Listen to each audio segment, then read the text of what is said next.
আমরা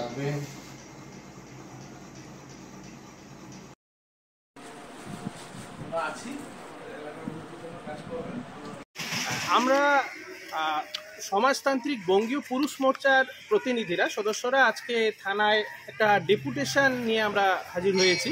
থানার বড়বাবুকে আমরা ওসি সাহেবকে আমরা একটা আমাদের সংগঠনের পক্ষ থেকে পুরুষ অধিকার সম্পর্কিত বিভিন্ন দাবি দেওয়া সম্বলিত একটা ডেপুটেশন প্রদান করলাম।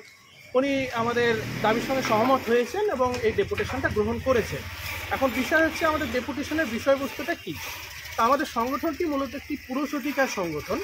পুরুষদের আইনি যে সমস্যা সহ তাদের শিক্ষা, স্বাস্থ্য, বিভিন্ন ক্ষেত্রে, সামাজিক ক্ষেত্রে এবং অন্যান্য ক্ষেত্রে তাদের যে বিভিন্ন সমস্যা, বঞ্চনা, এই সব নিয়ে আমরা কাজ করে থাকি। এইসবের যে সমস্যা বা এই সমস্যার সমাধান এবং সুরাহার জন্য আমরা যাতে সরকারি স্তরে, প্রশাসনিক স্তরে এবং আইনিভাবে সুরাহার ব্যবস্থা হয়, উপযুক্ত উদ্যোগ এবং ব্যবস্থা গৃহীত হয়, তার জন্যই আমরা আন্দোলন করে চলেছি। আমরা আইনি ক্ষেত্রে দেখতে পাই যে সব আইনই কিন্তু মূলত মহিলা কেন্দ্রিক, মহিলাদের জন্যই কিন্তু সব আইন আমাদের আইন সংহিতায় বানানো হয়েছে এবং বর্তমানকালে দেখা যাচ্ছে এই সব আইনের যে ব্যবহারের থেকে কিন্তু অপপ্রয়োগ বা অপব্যবহারের পরিমাণটাই বেড়ে গেছে। এর প্রমাণ আমরা দেখতে পাচ্ছি কেন্দ্রীয় সরকারের ন্যাশনাল ক্রাইম রেকর্ডস ব্যুরোর রিপোর্টে ফলস কেসের সংখ্যা প্রচুর পরিমাণে বেড়ে যাচ্ছে। এমনকি মহামান্য হাইকোর্টসমূহ এবং সুপ্রিম কোর্ট অফ ইন্ডিয়া তারাও বিভিন্ন কেসের যে জাজমেন্টে যে অবজারভেশনগুলো দিচ্ছেন, সেখানেও কিন্তু এই যে নারীকেন্দ্রিক আইনের যে অপব্যবহারে যে ফলস কেসের সংখ্যা যে প্রচণ্ডভাবে বেড়ে যাচ্ছে এবং পুরুষরা প্রতারিত হচ্ছে এর ফলে, সেই বিষয়গুলো কিন্তু উঠে আসছে।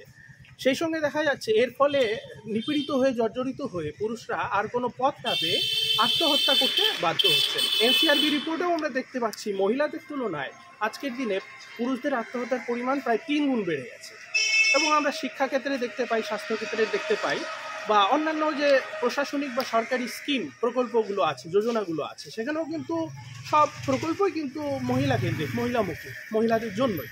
তো সেটা ভালো কথা, তাতে কোনো আমাদের আপত্তি নেই। কিন্তু সমস্যা হচ্ছে ভোটার যে অর্ধেক ভোটারই পুরুষ এবং ট্যাক্স পেয়ার যারা তারাও পুরুষ, তো তাদেরই ট্যাক্সের প্রদেয় টাকায় এবং অর্ধেক ভোটার হওয়া সত্ত্বেও তাদের কেন অধিকার থাকবে না? তাদের জন্য তো স্কিম হওয়া দরকার, শিক্ষা, স্বাস্থ্য বা অন্যান্য ক্ষেত্রে প্রকল্প হওয়া দরকার।